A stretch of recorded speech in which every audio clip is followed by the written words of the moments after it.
Hello दोस्तों, मैं तुम्हारा भाई सौरभ कौशिक अपने YouTube channel SK hi fi study में फिर से आप सभी का स्वागत करता हूं।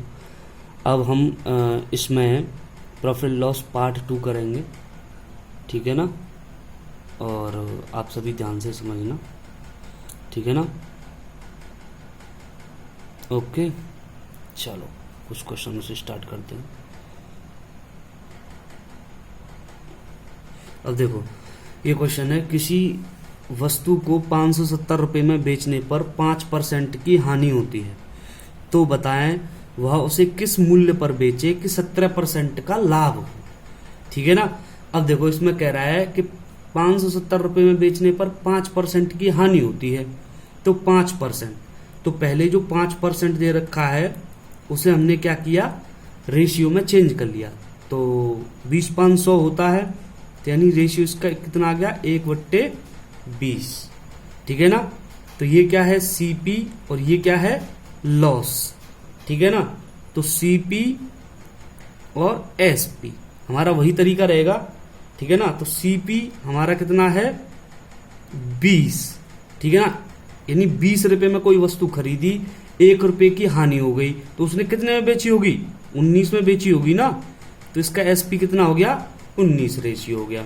अब ये कह रहा था कि वस्तु को 570 रुपए में बेचने पर 5% की हानि होती है, तो 570 रुपए में बेचने पर इसका मतलब SP कितना दे रखा है, 570। तो यानी SP यानी 19 को किसके बराबर रख देंगे, 570 के।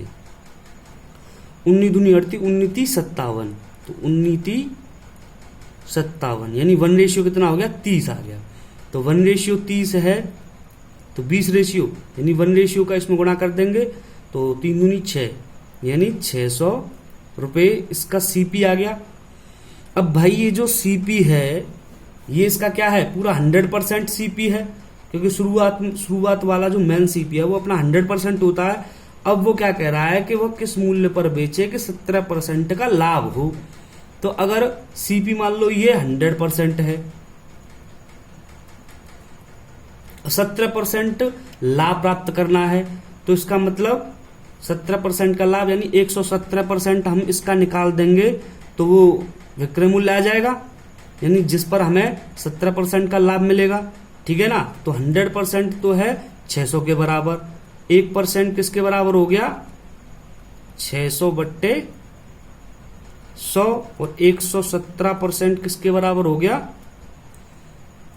600/100 गुणा 117, ठीक है ना। तो चलो, यानी ये कट गए, अब इसका गुणा कर लो, 6 42 के 2 हासिल के 4, 6 कम 6 4 10 की 0 हासिल का 1, 6 कम 6 और 1 7, यानी 702 रुपये। यानी अगर वो 702 रुपये में बेचेगा तब उसको 17% का लाभ मिल जाएगा। चलो अब अगला क्वेश्चन देखते हैं। एक व्यक्ति 5 रुपए में 6 के भाव से पेंसिल खरीदता है तथा 6 रुपए में 5 की दर से बेचता है, तो उसका लाभ या हानि % क्या होगा, ठीक है ना। तो सबसे पहले ऐसे क्वेश्चनों को करते समय देखो, पहले रुपीज और ये आर्टिकल, ठीक है ना। तो 5 रुपए में 6 वस्तु खरीद रहा है, ठीक है ना। तो खरीद रहा है तो इसका मतलब ये CP है, तो 5 रुपए में 6 वस्तु खरीद रहा है। और फिर क्या कह रहा है कि 6 रुपए में 5 की दर से बेचता है। अब क्या कर रहा है कि 6 रुपए में 5 की दर से यानी 5 वस्तु उसने बेच दी, तो उसका लाभ या हानि %, तो यानी उसने जो टोटल वस्तु पहले खरीदी थी वो सारी वस्तुएं वो बेचेगा, ठीक है ना। तो अब ये जो क्या है, ये क्या है, SP है। अच्छा मुझे एक बात, इस टाइप के क्वेश्चनों में आर्टिकल बराबर कर लेंगे, तो जितना नहीं आर्टिकल समान होंगे तो जितनी वस्तु खरीदी थी उतनी ही बेचेगा, तो उसी के हिसाब से CP और SP निकल के आ जाएगा, ठीक है ना। तो इनको बराबर करने के लिए ये रेशियो है, इनको अगर 6 है इसमें 5 का गुणा कर दिया, ये 5 है तो इसमें 6 का गुणा कर दिया, 6 5 30 30 आर्टिकल बराबर हो गए। अब भाई ये रेशियो है, तो रेशियो इसमें 5 का किया है तो इसमें भी 5 का गुणा करना पड़ेगा, तो इसमें भी 5 का, इसमें 6 का किया है तो इसमें भी 6 का गुणा करना पड़ेगा। तो यानी 5 25, यानी इसका जो CP है वो 25, यानी जितनी वस्तु थी सभी का CP 25 आ गया, और ये 6 36, SP कितना आ गया 36 आ गया। यानी इसका मतलब क्या हुआ कि यानी 25 रुपए में टोटल वस्तु उसने खरीदी, ठीक है ना, और 36 रुपए में उसने बेच दी, तो उसको क्या हुआ, लाभ हुआ, ऑब्वियस लाभ हुआ। तो लाभ कितना हुआ, प्रॉफिट, 6 में से 5 1 यानी 11 रुपए, यानी 11 रेशियो का या 11 रुपए मान लो, 11 रुपए का इसको लाभ हो गया। तो हमें लाभ परसेंट निकालना है, तो प्रॉफिट परसेंट, तो प्रॉफिट कितने का हुआ है, 11 का। और लाभ हानि परसेंट किस पर निकाले जाते हैं दोस्तों, लाभ हानि परसेंट सीपी पर निकाले जाते हैं। तो सीपी कितना आपका 25 इंटू 100, तो 25 चौके 100, तो 11 चौके 44%, यानी कितना प्रॉफिट आ गया, 44% आ गया, ठीक है ना। अब अगला क्वेश्चन देखते हैं। एक दुकानदार 1 रुपए में 2 की दर से कुछ नींबू खरीदता है, ठीक है ना। तो वही तरीका, रुपीज और आर्टिकल दे रखा है नाम लेमन, ठीक है ना, तो लिख लिया, चलो ठीक है ना। तो 1 रुपए में 2 की दर से, तो 1 रुपए में उसने 2 नींबू खरीदे, यानी सीपी, 1 रुपए में 2 नींबू खरीद लिए उसने।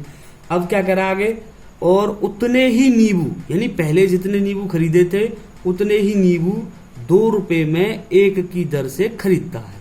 तो अभी वो खरीद ही रहा है, तो 2 रुपए में 1 की दर से खरीदता है। तो पहले इन दोनों को समान कर लिया, ठीक है ना, तो समान है ये, तो यानी इसमें 1 इसमें 2, ठीक है ना, तो इसमें 2 का गुणा कर दिया, तो ये 1 और ये 4 हो गया।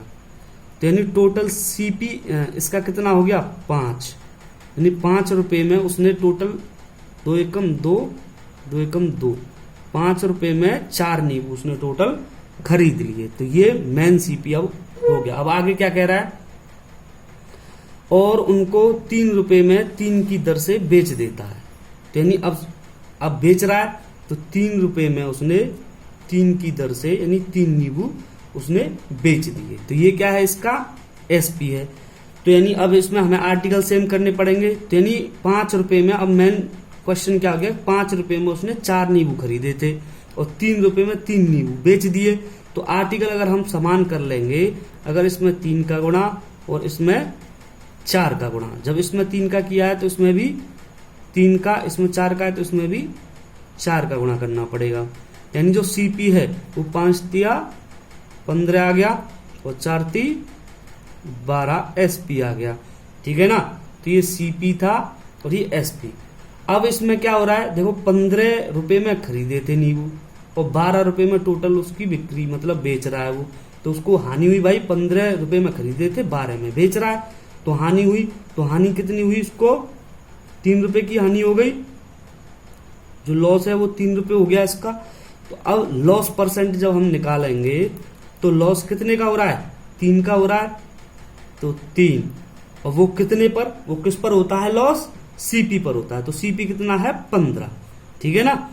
तो 15 नीचे रख लिया इंटू 100, तो 5 15 और 5 से ये 20 हुआ कट गया, यानी कितना आ गया, 20% लॉस आ गया, ठीक है ना। चलो अब अगला क्वेश्चन देखते हैं। अब ये अगले क्वेश्चन में क्या कह रहा है, किसी एक मेज को 400 रुपए के स्थान पर 350 रुपए में बेचने पर हानि में 5% की वृद्धि हो जाती है, ठीक है ना। तो उस मेज का क्रय मूल्य क्या होगा। भाई 400 के स्थान पर 350 रुपए में बेच रहा है, यानी 400 के स्थान पर 350 में बेच रहा है, यानी उसको 50 रुपए की हानि हो रही है। भाई 400 के स्थान पर 350 में बेच रहा है, तो अब वो क्या कह रहा है, हानि में 5% की वृद्धि हो जाती है। किसकी वजह से, इस 50 रुपए की वजह से। तो यानी इसका मतलब कि जो 5% हानि है, यानी 5% है, ठीक है ना, मेज का जो 5% है वो 50 रुपए के बराबर है, ठीक है ना। तो मेज का जो क्रय मूल्य था वो अपना पूरा 100%, ठीक है ना। तो इसका 1% किसके बराबर हो गया, 50/100, 5 के, तो पूरा मेज का 100%, भाई जो क्रय मूल्य है मेज का वो पूरा अपना 100% है, तो 100% किसके बराबर हो गया, 50/5 इंटू 100, ठीक है ना। तो इन कितना हो गया, ये 10 बार कट गया ये, तो ये कितना हो गया, 1000 रुपये। तो मेज का जो क्रय मूल्य है वो कितना निकल के आया, 1000 रुपये। अब अगला क्वेश्चन देखते हैं। अब इस क्वेश्चन में ये क्या कह रहा है, एक वस्तु के विक्रय मूल्य में 162 रुपए की वृद्धि कर देने पर, कितने की, 162 रुपए की वृद्धि कर देने पर उसकी 19% की हानि 17% के लाभ में बदल जाती है, तो वस्तु का सीपी ज्ञात करना है। भाई देखो, जो सीपी होता है वो पूरा अपना 100% होता है, ठीक है ना, पूरा 100% होता है। अब देखो, अब जैसे मान लो उस वस्तु का विक्रय मूल्य में 162 की वृद्धि कर दी उसने, ठीक है ना। तो विक्रय मूल्य मान लो पहले क्या था, 100 रुपये था, अब 162 की वृद्धि कर देने पर वो 262 रुपये हो गया। अब इसमें जो 19% की हानि, यानी 100 रुपये में बेचने पर 19% की हानि, 19% की हानि, तो अब मान लो जो तुम्हारा क्रय मूल्य होता है वो पूरा अपना 100%, 19% की हानि हो रही है, ठीक है ना, 19% की हानि हो रही है। इसमें हमने विक्रय मूल्य को 100 रुपये माना है, 19% की हानि, तो इसका मतलब कि 19 मान लो ये 100 माना है, तो 19% की हानि से वो 81 रुपये हो गया पहले वाला विक्रय मूल्य। अब 19% की हानि 17% के लाभ में बदल जाती है, तो 262 रुपये में बेचने पर ही तो बदल जाती है, 17% के लाभ में, इसका मतलब 117 रुपये हो जाता है, ठीक है ना।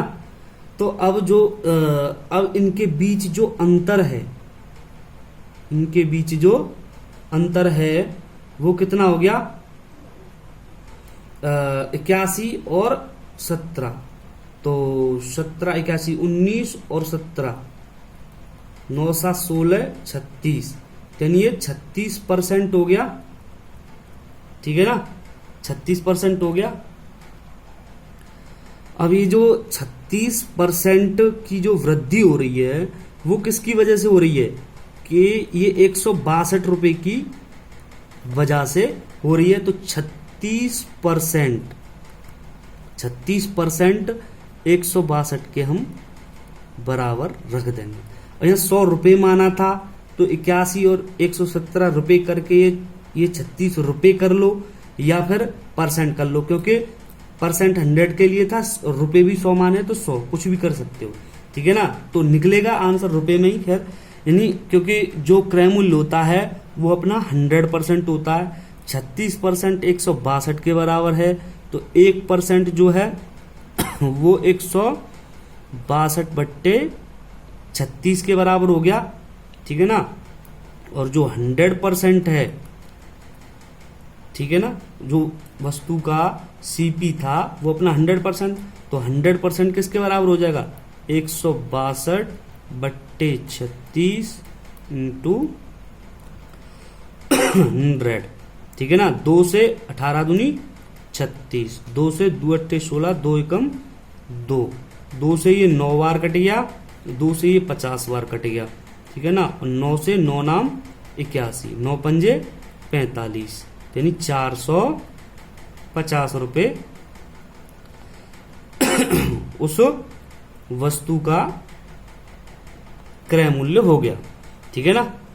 तो इसमें भी 5 क्वेश्चन रखते हैं, ठीक है ना। तो दोस्तों बताना ये वीडियो आपको कैसी लगी, ठीक है ना। तो सब चैनल अगर आप अभी तक सब्सक्राइब नहीं किया है तो चैनल को सब्सक्राइब करो, और लाइक करो, शेयर करो, कमेंट करो, सपोर्ट करो भाई को, ठीक है ना भाइयों। ओके।